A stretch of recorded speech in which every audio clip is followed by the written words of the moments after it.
Balik lagi bareng gua Odysseum di segmen baru yaitu segmen kripto. Di mana kita akan bahas yang lagi nge-boom banget sekarang yaitu bahas soal kripto. Pasti dari antara teman-teman kalian atau dari kenalan kalian pasti mulai ada tuh yang bilang, gue mulai trading kripto nih, gue mulai main game blockchain, game kripto nih bisa dapat duit seminggu bisa dapat 2 juta. Nah, makanya lagi hangat-hangatnya gue pengen bahas apa yang gue tahu. Gue mulai nyobain trading tuh mulai dari tahun 2018 kemarin dan mulai serius Mei tahun 2021 ini. Jadi mulai intens ya, gue banyak explore macam-macam dan gue berharap gue bisa ngasih informasi-informasi yang mungkin bisa berguna untuk kalian. Dan seperti kalian tahu, kalau kalian ngikutin kripto belakangan ini, kita lagi ada di bear market, di mana semuanya lagi merah, berdarah. Kalau misalkan ini watchlist gue, bukan berarti gue punya semua koin-koin ini ya. Hari ini tanggal 11 jam, lagi 11 malam. Ini semuanya rada hijau, tapi kalau misalkan kalian lihat pas lagi hari tadi siang semuanya lagi merah, ya syukurlah ini mulai bounce back ya, tapi lagi berdarah-darah. Dan kalau misalkan kalian masuk dengan sikap atau dengan attitude yang salah masuk ke dalam kripto, gue yakin kalian akan sulit tidur karena kalian akan terus memikirkan kira-kira, aduh ini kapan ya bounce back lagi nih, udah merah nih, gue udah duit gue udah berkurang terus gitu. Dan gue berharap lewat tips-tips gue yang bisa kasih kalau kalian itu, kalian bisa lebih nggak kepikiran, lebih aman dalam mengatur portfolio kalian, dan kalian bisa tidur lebih nyenyak di malam hari. Tapi disclaimer, gue bukan financial advisor, dan anggap kata-kata yang gue akan sampaikan kalian itu hanya sebagai tips dan hanya sebagai informasi. Oke, untuk bagian pertamanya kita akan bahas apa itu kripto. Kita akan bahas perkenalan, dan abis itu kita akan bahas secara singkat cara mengolah kripto yang benar menurut gue. Bagian pertama yaitu yang pasti kita harus mengerti apa itu kripto. Jadi singkat ceritanya, kripto itu tuh koin digital yang mempunyai value. Jadi kenapa punya value? Karena ada supply dan ada demand-nya. Terdaftar dalam blockchain, artinya koin ini tuh bisa jadi nilai tukar. Jadi misalkan koin BTC atau koin Bitcoin bisa ditukar jadi rupiah. Jadi bisa ditukar-tukar menjadi koin lain dan akhirnya jadi bisa jadi fiat atau bisa jadi mata uang mata uang tukar yang kalian biasa pakai, dan dapat divalidasi, artinya tidak dapat dipalsukan. Jadi kalau misalkan Bitcoin, misalkan ada koin-koin lain yang kalian bisa tambahkan sendiri dan bisa kalian edit sendiri, itu berarti bukan kripto. Jadi misalkan contohnya, bandingkan Bitcoin dengan saldo time zone atau game master dingdong yang kalian sering ada tuh di mall time zone. Dan kalau misalkan kalian mau ngisi kartu, kan mainnya sekarang pakai kartu, zaman dulu pakai koin. Itu biasanya kan kalian ngasih duit ke mbaknya, terus sama si mbaknya dimasukin tuh, mau masukin saldo berapa, 50.000, akhirnya mbaknya tulis 50.000, enter. Akhirnya si 50.000 itu masuk dalam koinnya, dalam kartunya. Berarti sebenarnya kalau misalkan si mbaknya misalkan baik, mau masukin 100.000 bisa dong gitu kan. Berarti istilahnya untuk masukin koin setara 100.000 ke dalam kartu itu tinggal divalidasi dulu gitu. Kenapa? Gimana ceritanya bisa langsung masuk ke dalam kartunya gitu. Dan dalam kripto itu tidak bisa, harus divalidasi dulu. Jadi setiap koinnya itu punya bukan trademark ya, tapi punya kode yang bisa divalidasi keasliannya. Itu kripto. Oke, dan kripto ini tuh ada berbagai macam. Menurut gua bisa dibagi jadi empat. Yang pertama itu stable coin. Jadi yang dimaksud dari stable coin itu biasanya setara dengan alat tukar alat mata uang tukar yang ada di sini, contohnya itu BUSD, artinya biasanya yang ada USD-nya itu biasanya setara dengan $1 Amerika. Jadi BUSD ini di jaringannya Binance, makanya ada B-nya. Terus USDT, kenapa itu USD Tether, berhubungan dengan Ethereum ya setahu gua. Terus ada juga USDC, ada baru nanti USDP, ini gue belum sempat list di sini. Dan yang kedua itu big caps. Gue bilangnya big caps. Ya, sebenarnya ada beberapa orang nganggep BTC dan ETH ini tuh masuk stablecoin karena harganya stabil, tapi menurut gue ini bukan stable tapi big caps. Jadi koin blue chip bisa dibilangnya. Jadi kalau saham blue chip itu biasanya Mandiri, BCA gitu. Nah ini di kripto biasanya paling terkenal top 3 itu Bitcoin, Ethereum, dan Binance. Jadi mungkin nggak sestabil yang BUSD, tapi tetap bisa berubah, tapi biasanya berubahnya nggak terlalu banyak. Jadi dibandingkan koin yang small caps. Jadi kalau misalkan small caps biasanya, misalkan contohnya kita lihat aja di sini. Kalau misalkan kita lihat ini koin kecil nih, misalkan Olympus dia turunnya satu minggu terakhir turunnya sampai minus 27%.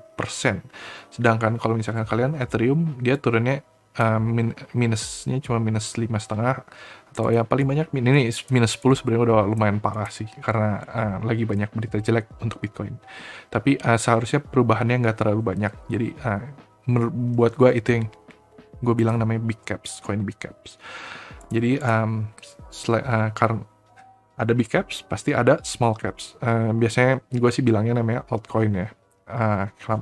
Jadi altcoin, kalau misalkan altcoin, alternate coin, itu biasanya turunan dari koinnya big caps. Jadi koin-koin, ada beberapa koin itu tuh sebenarnya anaknya dari koin yang ada di big caps. Jadi kayak contoh ini Sen ini tuh koinnya kok gue jadi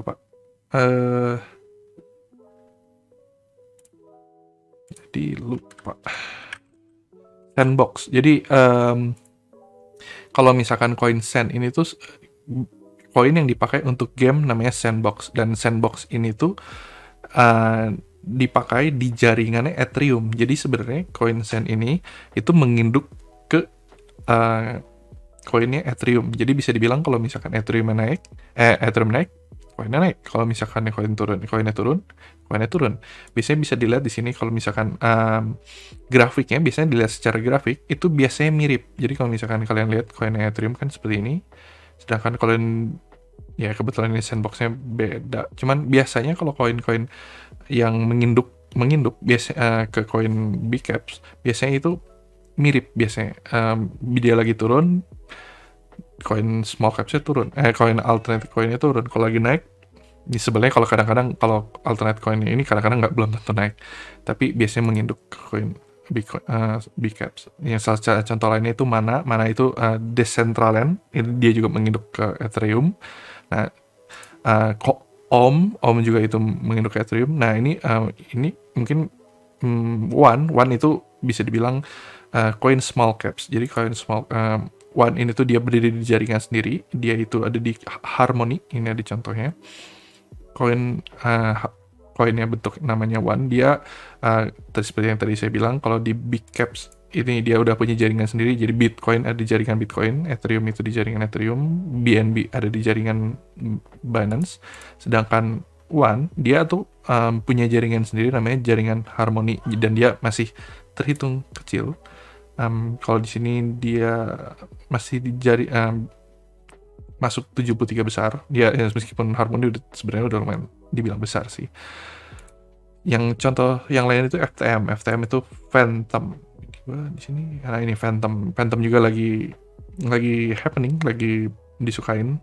Mungkin nanti kita akan bahas di video selanjutnya kenapa Phantom dan One ini lagi digemarin, lagi di hype sama orang-orang.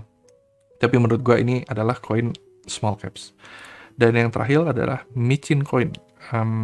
Mungkin ada beberapa orang yang nggak setuju, cuman menurut gue Doge dan Shiba itu bisa dibilang masuk ke Michin. Meskipun Doge, kalau misalkan kalian capsnya, dan Shiba itu udah masuk ke ranking 11. Jadi orang-orang mungkin bisa bilang, enggak kok, ini Doge udah lumayan gede, udah masuk ke 11 besar. Tapi tetap menurut gue Michin. Kenapa gue bilang Michin? Karena kegunaannya nggak ada. Jadi setiap koin-koin yang gue sebutkan biasanya ada kegunaannya.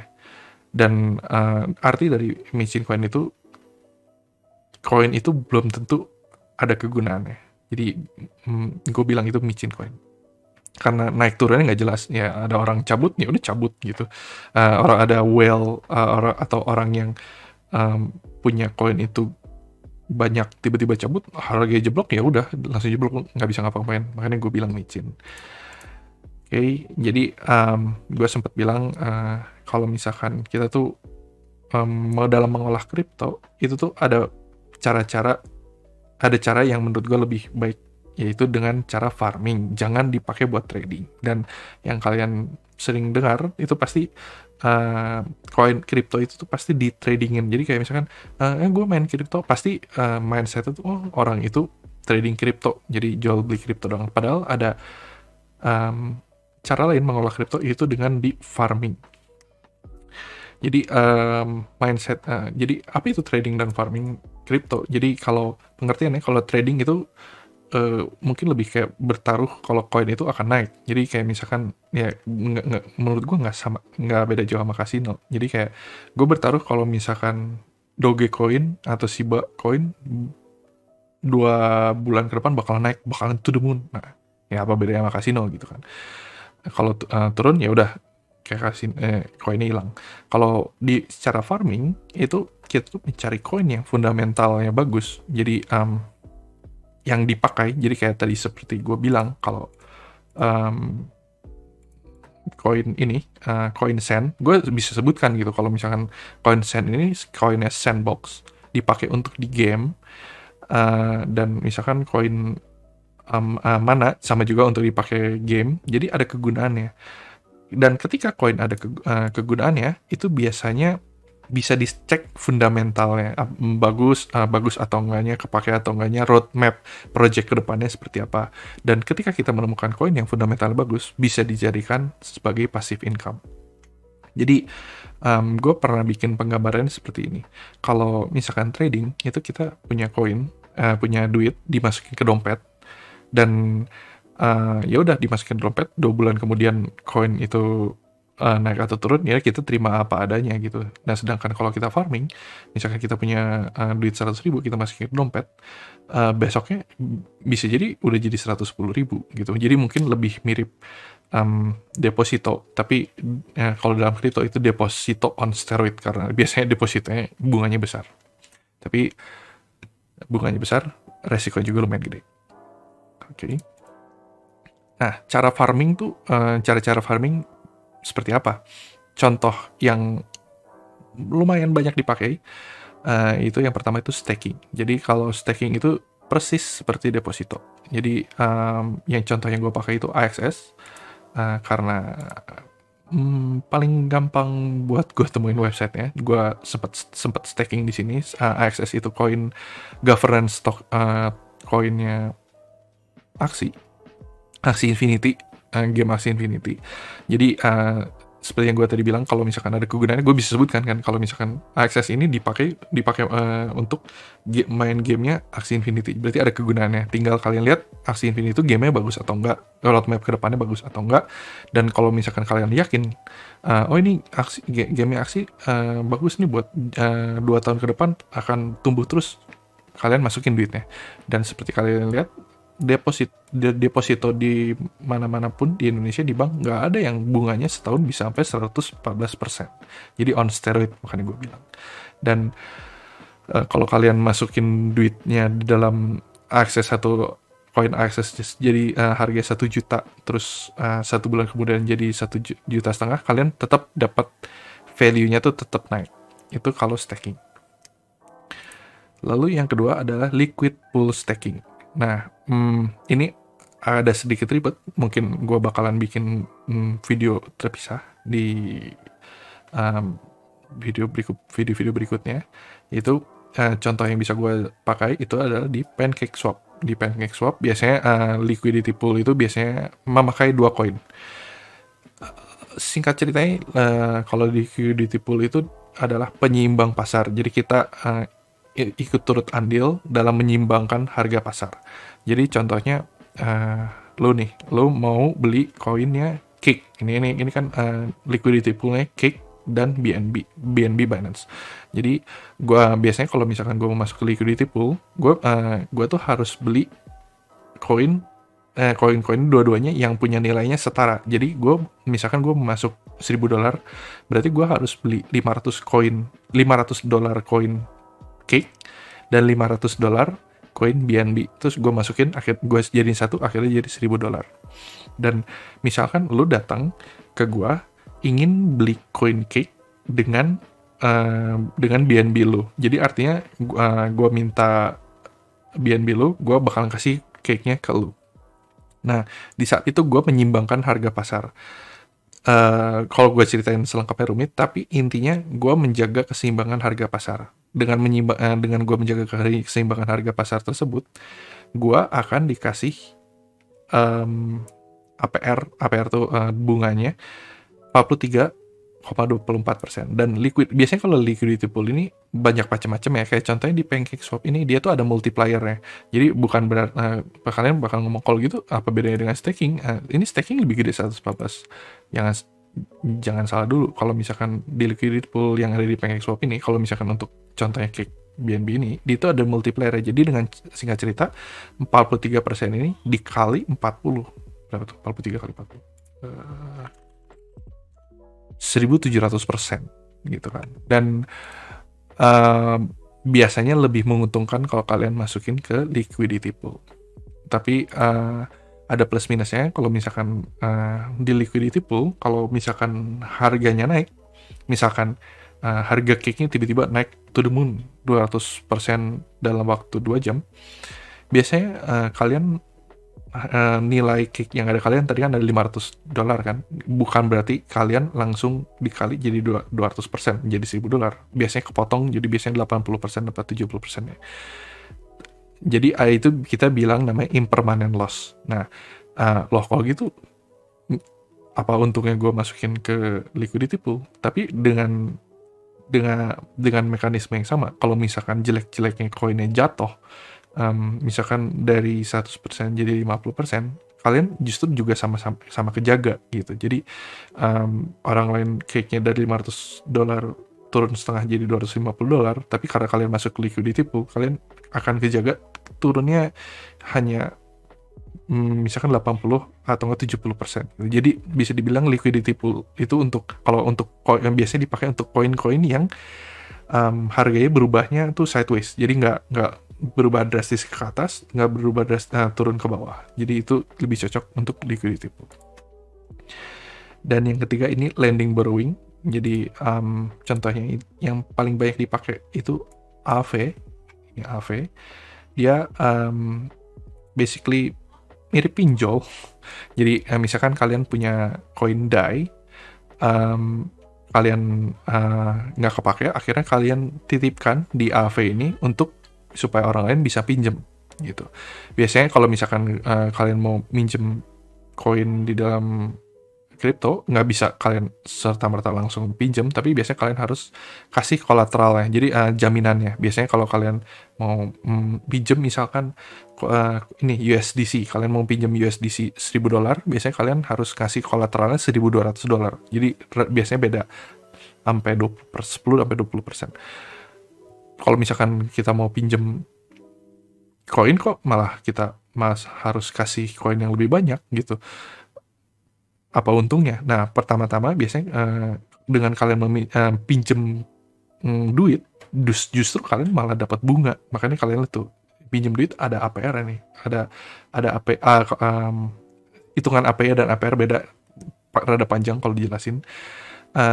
Kalian minjem, malah kalian dikasih bunganya sampai 3,9% gitu. Jadi ada sistemnya, rada panjang kalau diceritain, tapi kalau kalian deposit, minjemin duit kalian dapat bunga, minjem duit juga justru kalian dapat bunga. Jadi kalian bisa farming dari yield bunga yang kalian terima dari minjemin dan dipinjemin. Dan yang keempat itu blockchain gaming. Nah, ini yang pasti kalian sering dengar, orang-orang udah mulai banyak main blockchain gaming. Yang nomor satu paling banyak dimainin itu Axie Infinity, dan yang lagi banyak dimainin juga sekarang itu adalah Titan Arena. Titan Arena biasanya buat orang-orang yang suka main MOBA, buat main Mobile Legend. Dan di sini menurut gue juga main game ini tuh form of farming, karena dengan kalian main game kalian bisa menghasilkan uang gitu. Jadi kalian dapat kripto daripada di trade dan kalian simpan. Kalian misalkan rencana simpan koin kriptonya itu untuk 2 bulan mendatang gitu ya, daripada didiemin, kenapa nggak kalian olah. Misalkan kalian beliin Titan Arena, kalian beli skin, kalian kebetulan ada waktu luang, kalian mainin, dan akhirnya kalian bisa dapat duit gitu kan. Dan duitnya itu bahkan bisa returnnya bisa berkali-kali lipat. Titan Arena katanya ada yang ngomong bisa sampai 2 sampai 3 kali lipat gitu ya. Meskipun sekarang koinnya lagi rada jatuh sih. Jadi, tapi main game juga menurut gua adalah form of farming. Apalagi kalau kalian bisa ngejokoin, biasanya ada game-game seperti Titan Arena, Axie Infinity itu biasanya banyak program sekolah atau kalian ngejokein. Jadi kalian ada duitnya, kalian coba, kalian punya saudara misalkan yang nganggur, punya banyak waktu, daripada nganggur, dikaryain aja gitu. Lu suka main game nggak? Suka main game, oke lu mainin game gue ya, nanti kita split 40-60 gitu kan. Jadi bisa dibilang itu farming juga kan. Dia dapat duit, lu juga dapat duit. Oke. Nah, kalian udah ngerti cara farming, dan menurut gue yang tidak kalah pentingnya yaitu attitude kalian terhadap kripto. Jadi karena gue ngeliat banyak banget orang-orang yang FOMO ya, fear of missing out, takut, gue pengen masuk kripto ya ngasal-ngasalan. Oh pokoknya gue denger nih dari si ibu anu, kalau misalkan masuk kripto pasti duitnya ngeganda gitu. Terus dimasukin, terus tiba-tiba hilang, marah-marah gitu kan. Jadi yang paling pertama itu do your own research. Jadi lu mau denger itu dari keluarga lu, dari bokap lu, dari mami lu, mau dari siapapun, mau dari temen lu, selalu recheck ulang. Lu jangan telan mentah-mentah apa yang dibilang. Lu riset, lu baca white papernya, lu baca dokumentasinya, benar atau enggak, lu tentuin sendiri. Jadi kalau hilang itu keputusan lu, kalau lu dapat duit itu keputusan lu. Yang kedua itu pakai duit dingin. Jadi jangan pernah pakai duit dapur, jangan apalagi pakai duit pinjol, karena menurut gue rada bodoh ya kalau misalkan lo sampai berani pakai duit pinjol gitu. Dan tapi kenyataannya banyak gitu yang saking pengennya dapet duit akhirnya minjem duit orang atau bahkan minjem duit pinjol, dan akhirnya malah duitnya malah hilang, malah makin terpuruk. Udah pengen dapat duit malah jadi ngutangnya makin gede kan. Itu rada bodoh gitu. Jadi mendingan pakai duit dingin. Kalau nggak ada duit dingin, mendingan jangan masuk ke kripto, karena kalian harus pakai duit yang kalian siap hilang. Yang ketiga, yang menurut gue nggak kalah penting, kalau misalkan bisa pakai hardware wallet, pakai hardware wallet. Jadi dunia kripto ini, hutan rimba kripto ini lumayan jahat. Bakalan banyak orang jahat yang berusaha ngehack kripto kalian, karena kalau di kripto, kalau misalkan duit kalian hilang karena dihack, nggak ada instansi yang bisa kalian hubungin, ini duit gua kripto gue hilang, ini gimana sih, udah nggak bisa gitu, karena kripto kan decentralized. Duitnya hilang ya udah, hilangnya kemana aja kita nggak tahu gitu. Hardware wallet itu seperti apa? Jadi hardware wallet itu bentuknya biasanya mirip, nah seperti ini hardware wallet gue, ini Trezor. bentuknya mirip klik biasa ya, klik biasa. Jadi mirip klik biasa. Fungsinya apa? Kalau misalkan kalian mau melakukan transaksi, kalian harus pakai physical touch. Jadi harus dipencet, harus ada konfirmasi yes or no-nya bisa dipencet. Jadi misalkan kalau contoh ini lagi ke lock, dia bakalan nanya keypad, harus masukin kode biasanya. Apakah kalian yakin mau masukkan transaksi ini? Biasanya nanti ada tulisan yes atau no gitu. Jadi akan jauh lebih aman kalau kalian pakai hardware wallet, karena ini kan duit digital. Kalau misalkan server kebetulan kalian lagi masuk ke satu finance, satu instansi, misalkan contohnya amit-amit kalian masuk ke dalam AV ini, tiba-tiba AV jebol, kalau dari server side sebenarnya susah ngomong sih, tapi kalau misalkan kalian punya duit di AV ini, terus lalu kalian tiba-tiba lagi browsing di Discord, biasanya banyak yang phishing itu di Discord, lalu tiba-tiba ada orang nanya-nanya, tiba-tiba kalian nggak sengaja ngasih kode kunci kalian, kunci wallet kalian, terus tiba-tiba jebol, hacker yang nge-phishing kalian itu nggak bisa ngakses dompet kalian, jadi duit kalian lebih aman. Dan yang keempat itu tuh kalian harus selalu update, kalian harus cari informasi sedini mungkin. Jadi gue punya ungkapan sendiri, kalau misalkan kalian kalian dengar sesuatu informasi kripto menarik, dengar dari orang, biasanya itu udah rada telat. Jadi lebih bagus kalau kalian ketemu informasi kripto itu sendiri dan kalian bisa masuk duluan. Kayak contohnya beberapa minggu yang lalu gue ngelihat ada game yang menarik, menurut gue lumayan menarik, itu bom kripto, dan gue dengar itu tuh tahu dari orang, dan ketika gue masuk, gue ngerasa itu udah rada telat. Gue udah ombaknya udah kecil gitu, dan pasti kalian denger lah, meskipun ya gue pakai contoh koin micin, misalkan Raca, misalkan koinnya Magic Besties gitu kan, bahkan Shiba Inu. Kalau bayangkan kalau misalkan kalian tahu koin itu sebelum ombaknya udah keburu tinggi, udah keburu to the moon gitu, kalian bisa untung kalian bisa jauh lebih banyak kalau kalian belinya lagi di bawah dan sebelum orang lain tahu. Yang berikutnya itu analyze. Jadi penting kalau misalkan seperti yang contoh yang tadi gue kasih, yang gue kasih itu, kalau kalian mau invest ke dalam koin kripto, usahakan koin kriptonya itu ada gunanya, dan kalau misalkan ada kegunaannya bisa dibaca fundamentalnya. Misalkan gue ambil contohnya Tetan Arena ini aja. Kayak Tetan Arena ini biasanya dia akan menyediakan roadmap. Nah, dia akan ngejelasin macam-macam seperti ini.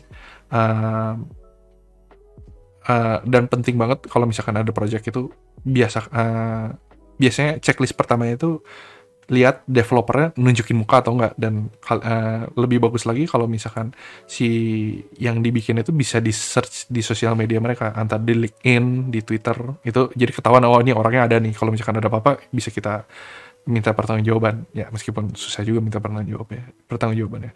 Dan yang kedua tuh lihat roadmapnya. Jadi kalian harus lihat roadmapnya, apakah perjalanan mereka, development itu masih panjang atau enggak.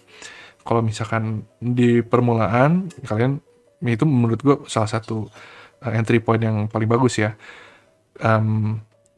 Dan kalau misalkan roadmapnya udah ada di ujung-ujung, kalian harus hati-hati. Jadi contohnya, biasanya gue ambil contohnya di game.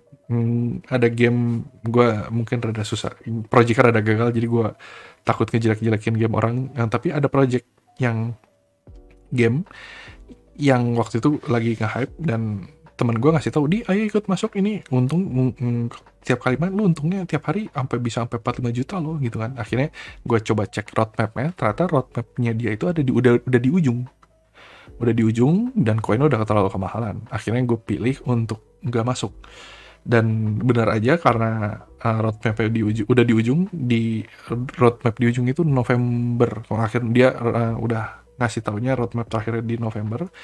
Di akhir November, koinnya langsung jeblok sampai sisa 10%. Jadi kalau kalian masuk duit 1 juta, tinggal sisa 100.000 gitu kan. Itu gila banget gitu. Dan menurut gue salah satu penyebabnya ya itu karena roadmap udah terlalu ujung gitu. Jadi kalian udah terlalu telat. Jadi cek roadmapnya. Dan biasanya setelah kalian lihat cek roadmapnya, roadmapnya udah bagus, itu cari white paper. Contoh white paper, nah ini kebetulan gue gampang carinya Axie Infinity, dan white paper itu biasanya menjelaskan apa sih biasanya visi misi mekanisme, pokoknya semua dokumentasinya, ya dokumentasi kripto tuh biasanya dijelasin di white paper. Dan ada ungkapan yang biasanya dipakai di dunia kripto, kalian buat cara gampang ya, tapi tetap kalian harus baca. Itu kalian cek aja si white paper ini itu seberapa panjang. Kalian cek aja gini, ada berapa halaman.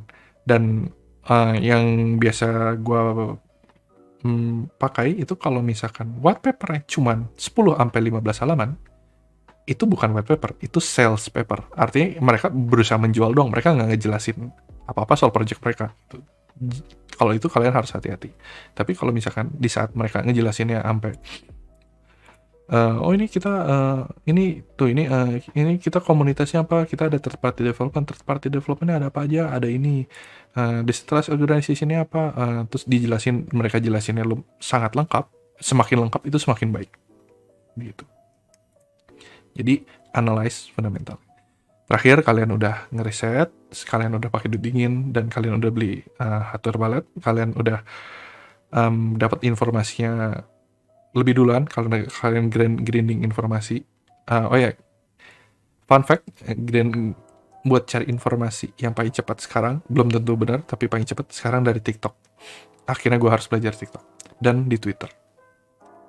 Gue lumayan boomer, jadi lumayan susah belajar pakai TikTok dan pakai Twitter.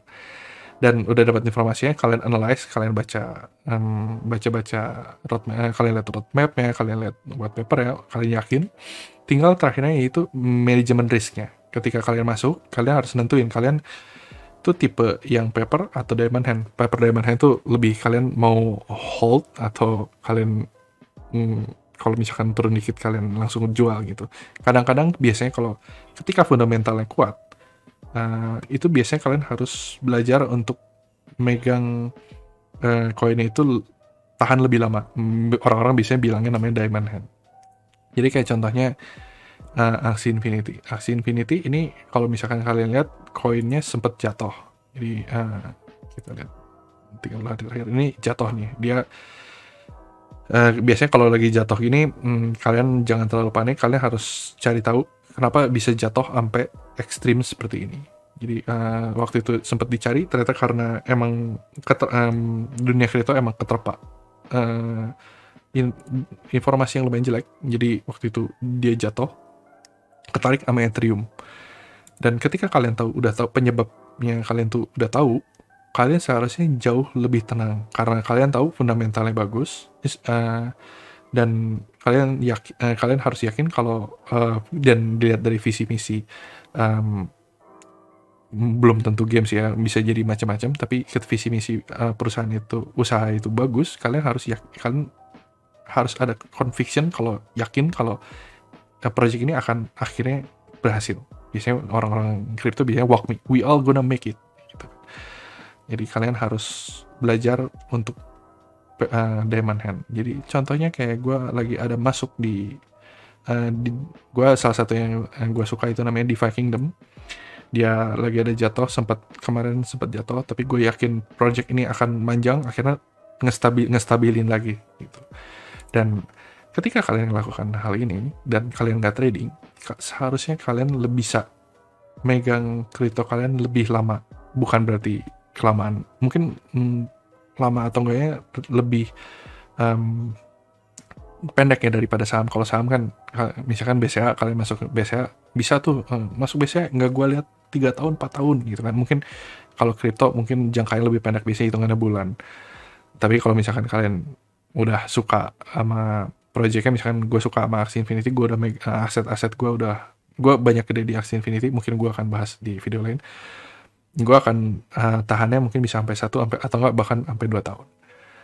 Jadi kalian bisa lebih tenang, lebih nggak kepikiran, nggak kalian terus per menit kalian cekin terus ini gue udah naik belum ya, terus gue refresh gitu kan, ini udah naik belum ya, aduh gue kepikiran, gue aja nggak bisa tidur gitu. Kalian akan lebih tenang dalam memanage kripto kalian. Oke, segitu dulu aja video perkenalan di kripto ini, dan harapan gue bisa ngasih informasi kripto terkini dan yang menurut gue menarik untuk, dan mungkin akan ada review kira-kira project apa yang menurut gue bagus, dan apalagi kalau misalkan kalian ada request misalkan tolong reviewin project ini nih, mungkin gue bisa bantu reviewin. Oke, sekian itu aja. Like, subscribe, dan komen-komen kira-kira project apa yang kalian lagi gandrungin, ada project apa yang pengen gue cek, bisa ditulis di komen. Oke, thank you, bye-bye.